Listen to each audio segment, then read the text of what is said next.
morning guys. Ang video natin ito ngayon ay ipapakita ko sa inyo yung pagbabago ng aking garden dito sa rooftop. So, samahan nyo ako guys. Halika, tara!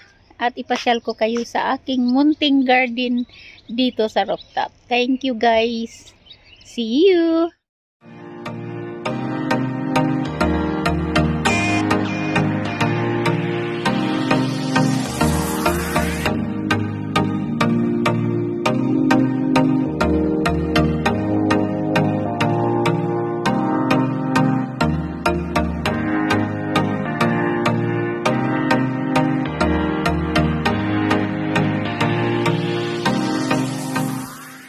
Ito yung aking rooftop guys. Magsimula tayo dito sa dulo.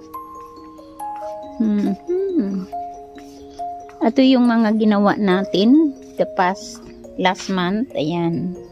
Gumawa ako ng mga hanging plants na sa mga recycle lang ng mga plastic. Ayan. Ayun. Next, yung ating saging inilipat natin sa plastic box. Ayan o. Ayan yung plastic box. Ayan. So, malaki na yung ating saging. Ayan. So, ito naman yung ating rosal. Namumulaklak na siya o. Ayan. Ito yung ating kasi kinating ko siya yung curry leaves yun guys. Ayan. So may mga pagbabago na. Uy, namumulaklak na pala to siya. Kita nyo guys, namumulaklak pala yan. Ooh, nice. Namumulaklak siya. Ayan. Itong tiger na to ay na plants na to galing pa to ng Pilipinas, dala natin nung bumalik tayo ng Hong Kong guys. Dinala ko to galing sa bahay. Ito sa Pilipinas din ito. Ayan. Kasi pag nauwi ako, nagdadala ako ng halaman at nagdadala rin ako pabalik dito. Ito yung sili, ano ba na yan? Bagong kasi ito yung mga bago nating ni-replant kasi at ayan, ito yung ating sayuti, namumunga na siya. Ito lang ganun. Ito na yung munting bunga niya. Ayan guys, yung munting bunga ng ating sayuti. Ayan, kahapon maliit pa yan, ngayon malaki na. Yan.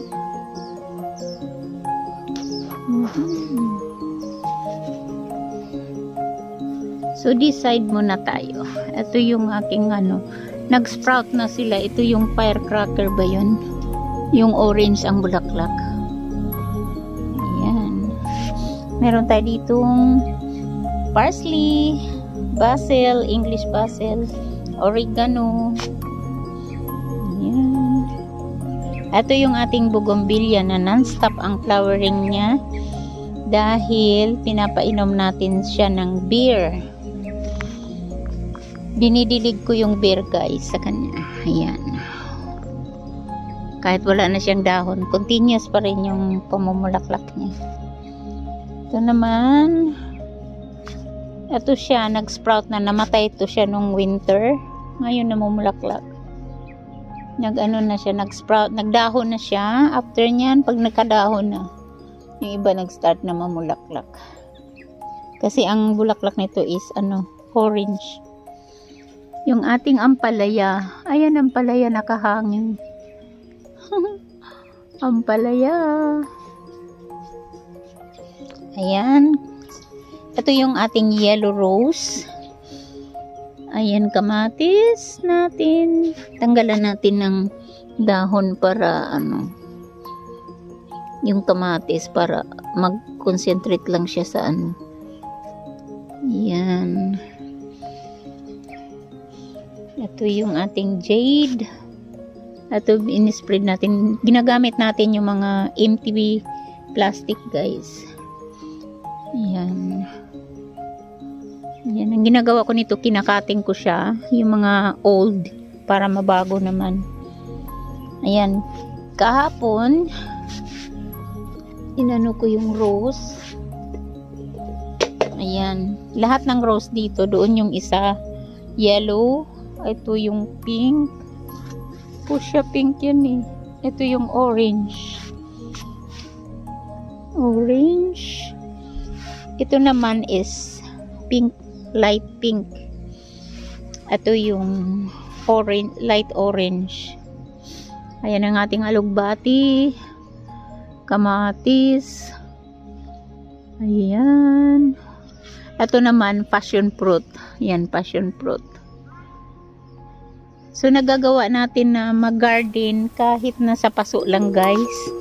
Walang imposible. Basta magtanim lang. Ayan ang passion fruit. Nasa empty bag ng, ng dog food. Ayan. Ito yung ating papaya. First time kong mag-try. Namumulaklak na siya. Dito sa sa isang sako. Ayan. Tapos, tinabihan din natin ng mga kamatis. Ayan. Ayan. Ito yung maliit na saging. Nilagay ko lang sa maliit na paso. Ayan. Ayan ang ating kamatis. Lumaki na siya. Ayan.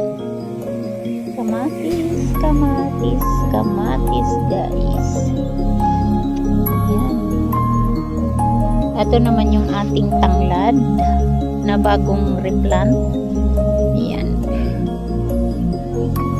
Yung tanglad natin na bagong replant. So, ito naman yung ating kamuti sa sako. Ayan, kamuti sa sako. May alugbati sa mga plastic container. Ito sa plastic container yung kamatis at kamuting kahoy. Ayan, guys. Parsley.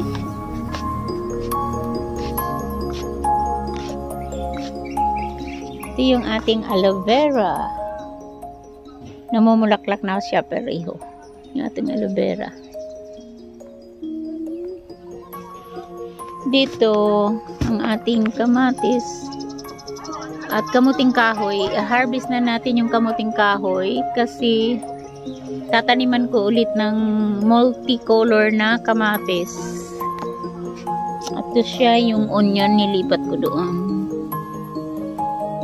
Basket yan, guys, na plasticware. Nilagyan natin ng Ito naman siya yung thyme. Ito beetroot. Beetroot. Papaya sa sako ulit. Ayan, kamatis. Kangkong. Nagmix na yan. Yung ating tomato. Ang lalaki, guys, ng bunga ng kamatis. Nasa likod yung iba. Malalaki yung bunga niya.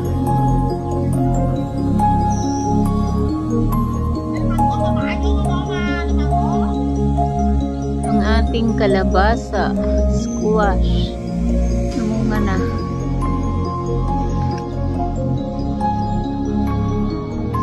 Ito yung bago nating tanim na lettuce. Seedlings muna, ayan. Yan ang lettuce, yan ang ginawa natin kahapon. Seedlings muna.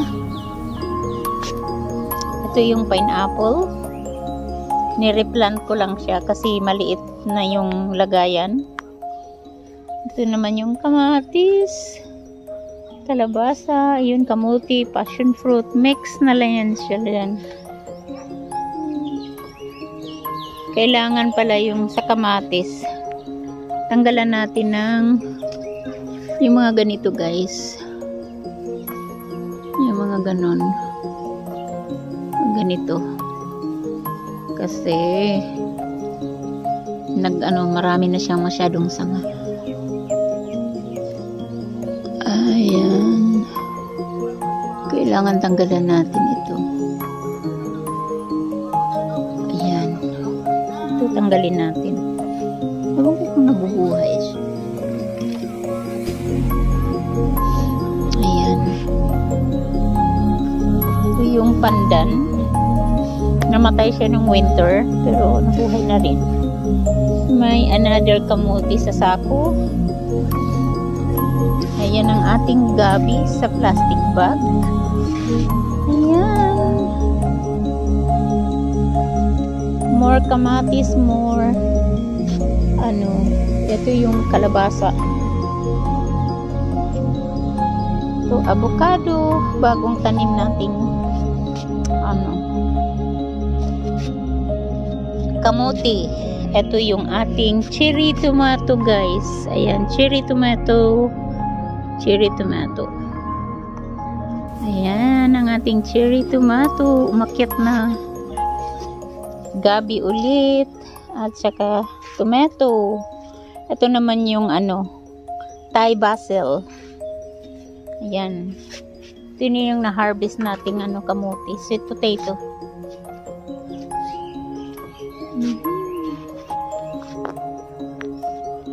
Ayan.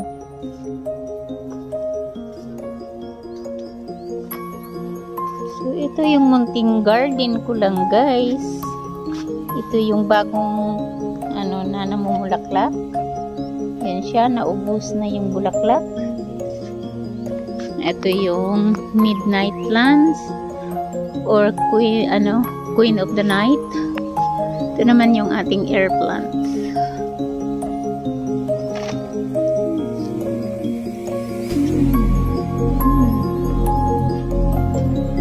Ito naman yung bago nating tanim. Ayan.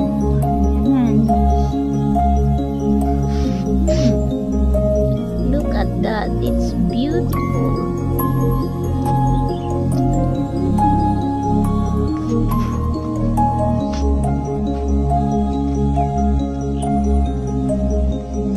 Ito naman yung rosemary.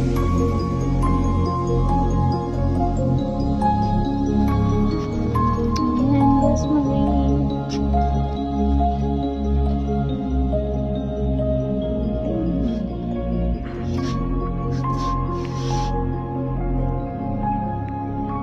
Ayan.